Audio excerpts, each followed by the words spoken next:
vibration. So there is a mantra that combines the Radha and Krishna principle, and it's sort of an all-purpose love mantra. It's to bring love to you if you're looking to bring in love, but also if you already are in an existing relationship, it increases love in an existing relationship. So it's sort of a go-to love mantra, and it combines the names of Radha and Krishna, and that mantra is Om Radha Krishnaya Namaha. Let's chant that together 9 times. Om Radha Krishnaya Namaha. Om Radha Krishnaya Namaha. Om Radha Krishnaya Namaha. Om Radha Krishnaya Namaha. Om Radha Krishnaya Namaha. Om Radha Krishnaya Namaha. Om Radha Krishnaya Namaha. Om Radha Krishnaya Namaha. Om Radha Krishnaya Namaha. Invoking the principle of the divine lovers, Radha and Krishna. Exciting news, folks. Cosmic Scene with Jill Jardine is also a radio show broadcasting at a new time, Sundays, 11 a.m.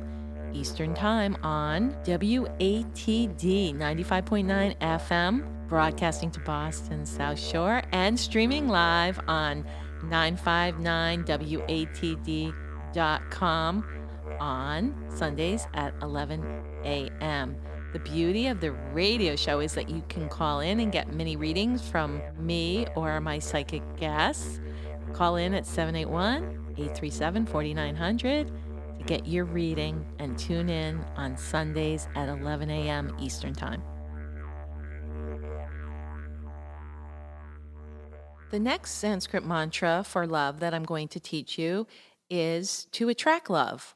And it is to attract love in whatever form is best for you. So get out of your own ego and let the divine deliver. And that mantra is Om Parama Prema Rupaya Namaha. The term prema, Prema, is the word for love in Sanskrit. So this translates to Om and salutations to the supreme divine love coming in a recognizable form. So guess what? That could come in the form of a new pet, like a lovely little cat that you can have and love unconditionally. Or it can be in the form of another person. It could be coming in the form of a spiritual teacher that you are devoted to. It could come in the form of self-love, realizing, wow, I'm a really cool person. I love myself. So the mantra Om, O-M, universal consciousness, Parama means supreme, Prema means love, Rupaya, incarnation of a goddess of love, Namaha, the salutation. So let's chant Om Parama Prema Rupaya Namaha together 9 times to attract love coming in a recognizable form. Om Parama Prema Rupaya Namaha. Om Parama Prema Rupaya Namaha. Om Parama Prema Rupaya Namaha. Om Parama Prema Rupaya Namaha. Om Parama Prema Rupaya Namaha. Om Parama Prema Rupaya Namaha. Om Parama Prema Rupaya Namaha. Om Parama Prema Rupaya Namaha. Om Parama Prema Rupaya Namaha. The last mantra I want to share with you today for love is very simple. 2 words, Aham Prema. A-H-A-M. Second word, Prema. P-R-E-M-A. The mantra for love. And so this mantra translates to I am divine love. And as I mentioned in the beginning of the podcast, that we can chant love mantras for all kinds of manifestation, whether it's to pull in a new relationship or love, whether it is for self-love or divine love. This mantra, Aham Prema, encompasses